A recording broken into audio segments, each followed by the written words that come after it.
আসসালামু আলাইকুম রহমতুল্লাহি ওবরকাতুহু। সম্মানিত দর্শক, অবস্থার দৃষ্টি মনে হচ্ছে জাতিসংঘ ডক্টর মোহাম্মদ ইউনূস সরকারের সঙ্গে রীতিমতো বেইমানি শুরু করেছে। সাম্প্রতিক সময় তারা তাদের বিভিন্ন যে সংস্থা রয়েছে এবং তাদের যে সকল আন্তর্জাতিক প্রেশার গ্রুপ রয়েছে, সে সকল প্রেশার গ্রুপ দিয়ে সরকারের উপর যে সকল চাপ তারা তৈরি করছেন, এটি একেবারে আমরা আশাই করিনি। দ্বিতীয়ত, তারা প্রকাশ্যে এবং আকার ইঙ্গিতে পর্দার অন্তরালে আওয়ামী লীগকে রাজনীতিতে ফিরিয়ে আনার জন্য, ক্ষমতায় বসানোর জন্য এবং আওয়ামী লীগের যারা দোষী রয়েছে তাদেরকে নানাভাবে দেশে এবং দেশের বাইরে সাহায্য এবং সহযোগিতা করার জন্য যে সকল কর্মকাণ্ড করছে, তা এক কথায় ডক্টর মোহাম্মদ ইউনূসের সঙ্গে বা তার সরকারের সঙ্গে মারাত্মক বেইমানি, মারাত্মক অসহযোগিতা। কিভাবে সে বিষয় নিয়ে আলোচনা করব। আমরা যারা প্রথম থেকে বলে আসছিলাম যে ডক্টর মোহাম্মদ ইউনূসের আগমন, এটার পেছনে একটা ম্যাটিকুলাস ডিজাইন, যেটা ডক্টর মোহাম্মদ ইউনূস নিজে বলেছেন। এটার পেছনে মাস্টার মাইন্ড আছে, একাধিক মাস্টার মাইন্ড। এরকম কয়েকজন মাস্টার মাইন্ড সম্পর্কে ডক্টর মোহাম্মদ ইউনূস নিজে বলেছেন এবং আন্তর্জাতিক অঙ্গন দ্বারা তাদেরকে উনি তাদেরকে পরিচয় করে দিয়েছেন। আওয়ামী লীগ সরকার পতনের পেছনে দেশি এবং বিদেশি বিভিন্ন চক্রান্ত রয়েছে, এটা রীতিমতো ওপেন সিক্রেট। আমরা দেশের ভিতরে থেকে টুকটাক বলছি এবং দেশের বাইরে থেকে আরো উলঙ্গভাবে বিভিন্ন মানুষ বলার চেষ্টা করছেন। এখানে সেই যে আন্তর্জাতিক খেলোয়াড় জর্জ সরোজ, যিনি মার্কিন ডিপ স্টেটের পক্ষে বিভিন্ন দেশের সরকার পরিবর্তনের জন্য বিনিয়োগ করেন, তারপর সেই সরকারের পতন হলে যারা ক্ষমতা আসে তাদের কাছ থেকে সেই জগৎ শেঠের মতো কয়েকশো গুণ অর্থ আদায় করেন। তো বাংলাদেশ এরকম জর্জ সরোজের বিনিয়োগ ছিল, এই কথা সবাই সমালোচনা করছেন। বিশেষ করে তার ছেলে যখন বাংলাদেশে এলো এবং ডক্টর মোহাম্মদ ইউনূসের সঙ্গে দেখা করলেন, তখন আমরা ধরে নিলাম যে ডালমেকুস কালা হায়। ডক্টর মোহাম্মদ ইউনূসের সরকারের সঙ্গে ইউরোপীয় ইউনিয়ন, পশ্চিমের বিভিন্ন শক্তিবর্গ, বিভিন্ন এনজিও, দাতা সংস্থা, বিশ্ব ব্যাংক, IMF, তারপর আমেরিকার বিভিন্ন থিঙ্ক ট্যাঙ্ক থেকে শুরু করে ক্লিন্টন পরিবার, বিল ক্লিন্টন পরিবার, তার সঙ্গে সঙ্গে জো বাইডেন প্রশাসন, সবাই তাকে সহযোগিতা করেছেন। এটা আমরা বিশ্বাস করেছি, আর আগামীতে করবেন আমাদের এই ভরসা ছিল। এবং আমরা তো জানি যে জাতিসংঘ বলতে আমেরিকার একটি অঙ্গ সংগঠন। আমেরিকা যা চায় জাতিসংঘ তাই করে, জাতিসংঘ যা করে তা মূলত আমেরিকারই কাজ। কোনো একটা দেশের যুদ্ধ বাঁধাতে হবে, সেখানে জাতিসংঘ দিয়ে, জাতিসংঘের নিরাপত্তা পরিষদ দিয়ে, সাধারণ পরিষদ দিয়ে, জাতিসংঘের যে মানবাধিকার কমিশন সেটা দিয়ে, এরপর জাতিসংঘের অন্যান্য যে সকল প্রতিষ্ঠান রয়েছে, যারা সেই যেমন UNHCR, তারপর মার্কিন যুক্তরাষ্ট্র এবং জাতিসংঘের যে সকল আর্থিক প্রতিষ্ঠান রয়েছে, সেগুলো দিয়ে তারা বিভিন্ন দেশে নানা রকম কর্মকাণ্ড চালায়। তো ডক্টর মোহাম্মদ ইউনূস ক্ষমতা আসার পর আমরা এরকম অনেকগুলো প্রতিষ্ঠানের অসাধারণ কতগুলো তৎপরতা দেখতে পেলাম। বিশ্ব ব্যাংক খুবই ইতিবাচক মনোভাব দেখালো 2024 সনের সেই প্রথম 4 মাস। IMF এতটা কোঅপারেটিভ হলো সেই 2024 সনের প্রথম 3 মাস। অবস্থা দৃষ্টি মনে হলো যে IMF যে আওয়ামী লীগ জমানাতে যে ঋণগুলো দেওয়ার ব্যাপারে প্রতিশ্রুত ছিল এবং সেখানে প্রায় 3টি ঋণের কিস্তি তারা ছাড় করেছিল, ডক্টর মোহাম্মদ ইউনূসের জমানাতে তারা ইমিডিয়েটলি সমস্ত কিস্তিগুলো শুধু দেবেই না, আরও নতুন হয়তো 10 বা 15 বিলিয়ন ডলার তারা দিতে পারে। আর বিশ্বব্যাংক হয়তো 40-45 বিলিয়ন ডলার দেবে, চায়না থেকে 100 বিলিয়ন ডলার পাওয়া যাবে, ইত্যাদি ইত্যাদি মিলিয়ে আমরা প্রায় 200 বিলিয়ন ডলারের দেশি বিদেশি সাহায্য, গ্র্যান্ট, ঋণ এগুলোকে আশা করেছিলাম। কিন্তু পরবর্তীতে দেখা গেল যে 200 বিলিয়ন ডলার তো দূরের কথা, 2 বিলিয়ন ডলারও আসছে না। বরং আওয়ামী লীগ জামানাতে যে সকল চুক্তি ছিল, সেই চুক্তির অধীনে যে সকল ঋণ আসার কথা ছিল, সেই সকল ঋণের বিরাট অংশ ফেরত চলে গেল। যে সকল সাহায্য এবং ভর্তুকি হিসেবে অর্থ বরাদ্দ ছিল বিভিন্ন আন্তর্জাতিক সংস্থার, প্রকল্প বাস্তবায়নে ধীরগতির কারণে সে সকল অর্থ চলে গেল এবং এটা 2025 সন থেকে এই গজব শুরু হয়ে গেল।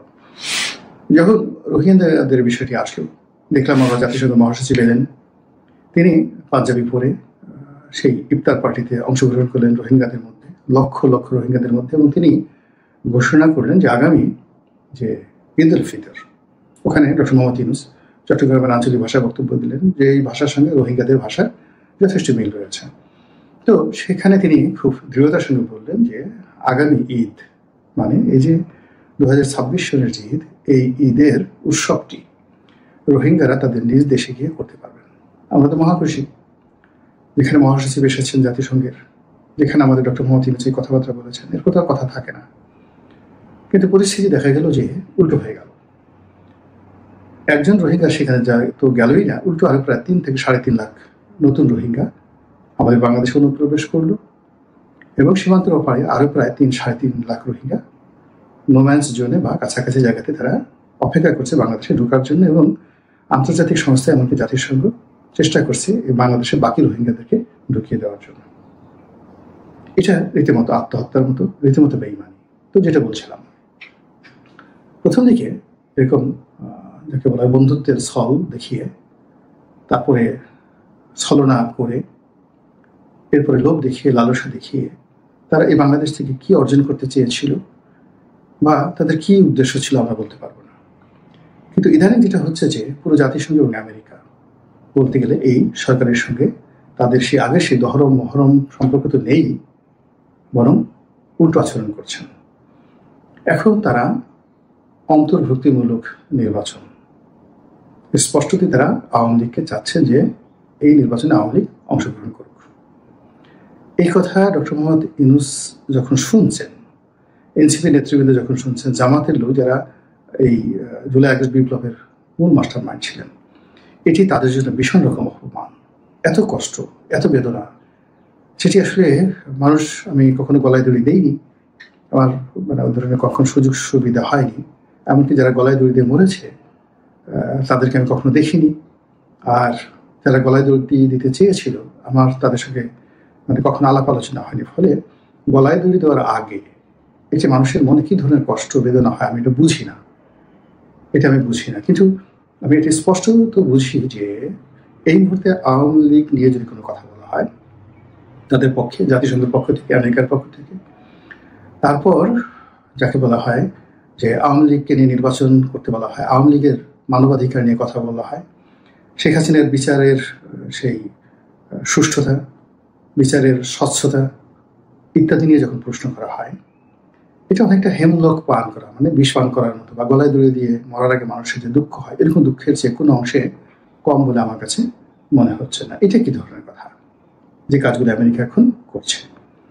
অতিরিক্ত পশ্চিমারা এখন বাংলাদেশের ঘরে ঘরে আসছে, ইউরোপীয় ইউনিয়নের যারা লোকজন তারা আসছে যে জাতীয় পার্টিকে মানে অপমান করার জন্য। এখানে গণ অধিকার পরিষদকে সেখানে মানে সুযোগ দেওয়া হলো কিনা আমি বলতে পারবো না, কিন্তু গণ অধিকার পরিষদ নুরুল হক নুরু একজন ভদ্রলোক মানুষ, সবসময় দেখেন পাঞ্জাবি পরেন, উনি কখনো সেই জিন্স প্যান্ট পরে, মানে মাস্তানি ঠিক নাই, হি যে অ্যাবসলিউটলি পলিটিক্যাল পার্সন।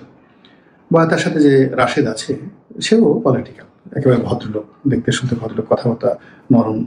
তো তাদেরকে দিয়ে বা তারা কেন জাতীয় পার্টির অফিস দখল করতে গেলেন, জাতীয় পার্টির অফিস ভাঙতে গেলেন, এবং সেখানে কি একটা অপ্রীতিকর অবস্থা হলো, মানে যে পরিমাণ গণ অধিকার পরিষদের নেতাকর্মীদেরকে পেটানো হলো, মারাত্মকভাবে আহত করা হলো নুরুল হক নুরুকে। এইগুলো আমার কাছে মনে হচ্ছে একটা ফাঁদ, পশ্চিমাদের একটা ফাঁদ, পরিস্থিতি গণ্ডগোল করার। এবং সেই কাজ করে জাতীয় পার্টিকে একটা সহানুভূতি দিয়ে দেওয়া হলো, আবার গণ অধিকার পরিষদকে তাদের যে গণতান্ত্রিক যে একটা পরিচয় ছিল সেই পরিচয়টা কালিমালিপ্ত করা হলো। আবার এখন সেই জাতীয় পার্টির লোকদের সঙ্গে পশ্চিমারা বৈঠক করছেন, এবং জাতীয় পার্টির দুটি অংশ, আনিসুল ইসলাম মাহমুদ সাহেব যে আলাদা জাতীয় পার্টি করেছেন তাদের সঙ্গে বসেছেন, জিএম কাদের সাহেবের নেতৃত্বাধীন যে গ্রুপটি আছেন তাদের সঙ্গে বসছেন, এবং তাদের অভাব অভিযোগ এগুলো শুনছেন। ওদিকে সজীব ওয়াজেদ জয়, আওয়ামী লীগের অন্য সকল যে সকল নেতৃবৃন্দ রয়েছেন, বিশেষ করে তরুণ প্রজন্ম, প্রতিনিয়ত তাদের সঙ্গে পশ্চিমাদের বৈঠক হচ্ছে, তারা পশ্চিমা গণমাধ্যমে কথা বলছেন, বিশ্ব গণমাধ্যম তাদেরকে যেভাবে লাইমলাইটে নিয়ে আসছে, এর পেছনে নিঃসন্দেহে আমেরিকার একটি হাত আছে। কাজেই এই যে আমরা যারা বাংলাদেশের লোকজন গোয়েন্দা সংস্থার দালাল হওয়ার চেষ্টা করি, গোয়েন্দা সংস্থা ডাক দিলে ক্যান্টনমেন্ট থেকে কোনো দাওয়াত পেলে আমাদের কাপড় চোপড় ঠিক থাকে না, মানে মানে ডাক দিয়েছে আমাদেরকে যেতে হবে, তো আমি জাঙ্গা হয়তো পরিনি, পাঞ্জাবি পরে দৌড় দিলাম, গেঞ্জি পরিনি, এইরকম একটা যাকে বলা হয় আমাদের মধ্যে উদ্গ্রীব। যমুনা থেকে ডাক দিয়েছে, ডক্টর মোহাম্মদ ইউনূসের অফিস থেকে টেলিফোন এসেছে, বঙ্গভবন থেকে টেলিফোন এসেছে, বা ধরুন বিএনপি অফিস থেকে একটা ডাক আসছেন মনোনয়নের জন্য। পাগল হয়ে যাচ্ছে মানুষ, কাণ্ডজ্ঞান হারিয়ে ফেলছে। তো এই যে যখন অনাহূত, মানে আমার যে যোগ্যতাটা নেই, এরকম একটা বিষয় আমাকে দেওয়া হলো একটা উপহার, বা যে কাজটি করার সামর্থ্য আমার নেই, ইনঅ্যাবিলিটি, অথচ সেই কাজটির দায়িত্ব আমার উপর অর্পণ করা হলো, যেটি আমার প্রাপ্য নয়, হ্যাঁ, যেখানে আমার উপস্থিতি কাম্য নয়, অথচ সেখানে আমাকে ডাকা হলো।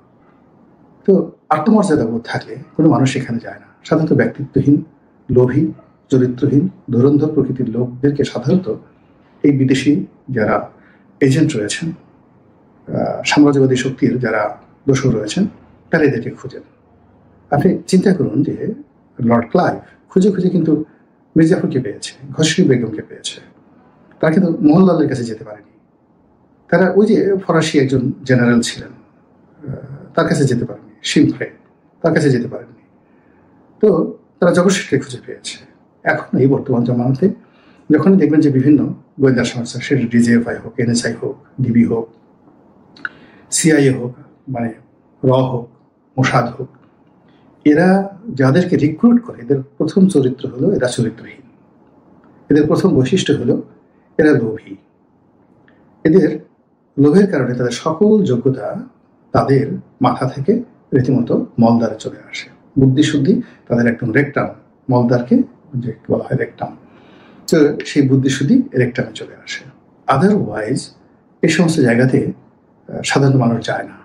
অনেক আমি সম্মানিত লোকজনকে দেখেছি, তাদেরকে দাওয়াত দিতেই তো সাহস পায় না, তাদের সাথে দেখা করারই সাহস পায় না, অথচ এই সমাজে তারা অনেক জ্ঞানী গুণী লোক। আপনি চিন্তা করেন যে সেনাবাহিনীর যে কি দিবস হয় যেন, মানে যাকে বলা সশস্ত্র বাহিনী দিবস, তো এটা কেন করে, কি জন্য করে আমি জানি না। আমাকে কখনো তারা দাওয়াত দিয়েছে কি না আমি এটা দেখিও নাই। যখন এমপি ছিলাম সম্ভবত কারণে হয়তো দাওয়াত দিয়েছে, আমি কখনো এই ধরনের কোনো অনুষ্ঠানে কখনো যাইনি, আমি দেখিও নাই এই কখনো এই দাওয়াত কার্ড। কারণটা কি? কারণটা হলো যে ওখানে যারা যান আমি তাদেরকে দেখেছি, আর যারা যান না তাদেরকে দেখেছি। আচ্ছা বলেন তো, প্রফেসর এমেরিটাস সিরাজুল ইসলাম চৌধুরী, তাকে কি কখনো এরকম সেনাকুঞ্জের কোনো অনুষ্ঠানে সশস্ত্র বাহিনী দিবসে সসম্মানে যেতে দেখেছেন? প্রফেসর আহমেদ শরীফ, হুমায়ুন আহমেদ, হুমায়ুন আজাদ কখনো দেখেছেন? যারা এই সমাজে প্রমাণিত জ্ঞানী, গুণী, বুদ্ধিমান মানুষ। আচ্ছা, রাজনীতিবিদদের মধ্যে আপনি কখনো কি বদরুদ্দিন ওমর সাহেবদের মতো মানুষ যারা আছেন, যাদের ব্যক্তিত্ব আছে, লোক কখনো তাদেরকে তাড়া করেনি, তাদেরকে কখনো এই ধরনের অনুষ্ঠানে দেখেছেন? কখনো দেখেনি। আপনি কাদেরকে সেখানে যেতে দেখেন, কারা যায়? এর মধ্যেই আপনি বুঝতে পারবেন যে ক্ষমতাধর লোকজন সবসময় পছন্দ করে এরকম একটি বাহন যার উপর নিরাপদে চড়ে বসা যায়। তো সেই দিক থেকে মানে সকল যাকে বলা হয় পৃথিবীর মানে সকল এজেন্সি, সকল সাম্রাজ্যবাদী শক্তি, তাদের সবার যে গডফাদার সেটা হলো জাতিসংঘ। তো কাজে সেই জাতিসংঘ যদি আপনাকে রিক্রুট করে, যেদিন আপনাকে রিক্রুট করবে, ফেভার করবে, সেদিন থেকে ধরে নেবেন যে আপনি রং পথে আছেন, ভুল পথে আছেন। আপনি রাজনীতি করবেন, রাজনীতির পথে থাকবেন, জনগণ আপনার প্রাণ শক্তি। 2 নম্বর হলো যে এই ধরনের আন্তর্জাতিক সংস্থাগুলো কেনা যায়, তারা ঘুষ খায়। অবাক করার ব্যাপার হলো আমাদের তহসিলদাররা যে ঘুষ খায়, আমাদের কাস্টমসের ইন্সপেক্টর বা সুপাররা যে ঘুষ খায়, তার চাইতেও নিকৃষ্ট জঘন্যভাবে কিন্তু সেই IMF, বিশ্বব্যাংক, তারপর জায়গা, এরপর আপনার জাতিসংঘ, এখানে ঘুষ লেনদেন হয়, মারাত্মকভাবে ঘুষ লেনদেন হয়। তো এই জাতিসংঘের যারা লোকজন যে কারণে শেখ হাসিনার বিরুদ্ধে ছিলেন, যে কারণে তারা আওয়ামী লীগের বিরুদ্ধে ছিলেন, সেই একই কারণে আবার হয়তো আওয়ামী লীগের পক্ষে চলে গেছেন। যে কারণে তারা ডক্টর মোহাম্মদ ইউনূসকে রিক্রুট করেছিলেন বা পছন্দ করেছিলেন বা ফেভার করেছিলেন, হয়তো একই কারণে তারা আবার চোখ উল্টিয়ে ফেলেছেন। কিন্তু ঘটনা যাই হোক না কেন, এখন আমাদের দেশ তো জাতিসংঘ নির্ভর হয়ে পড়েছে, আমেরিকা নির্ভর হয়ে পড়েছে। আমরা জনগণ ভোট দিয়ে কাউকে নির্বাচিত করবো, সে ক্ষমতায় আসবে, এটা বিশ্বাস করার চাইতে আমেরিকা কি চায়, ভারত কি চায় ইত্যাদি নিয়ে আমরা বেশি চিন্তা ভাবনা করি। তো সেই অর্থে এই ক্রান্তিকালে হঠাৎ করে জাতিসংঘের যে উৎসাহ উদ্দীপনা আওয়ামী লীগকে নিয়ে, শেখ হাসিনাকে নিয়ে, সজীব ওয়াজেদ জয়কে নিয়ে, এটি যারা আওয়ামী লীগের প্রতিপক্ষ নিঃসন্দেহে তাদের জন্য ভালো সংবাদ নয়। মহান আল্লাহ আমাদের সবাইকে হেদায়েত দান করুন এবং হেফাজত করুন। আসসালামু আলাইকুম ওয়া রাহমাতুল্লাহি ওয়া বারাকাতুহু।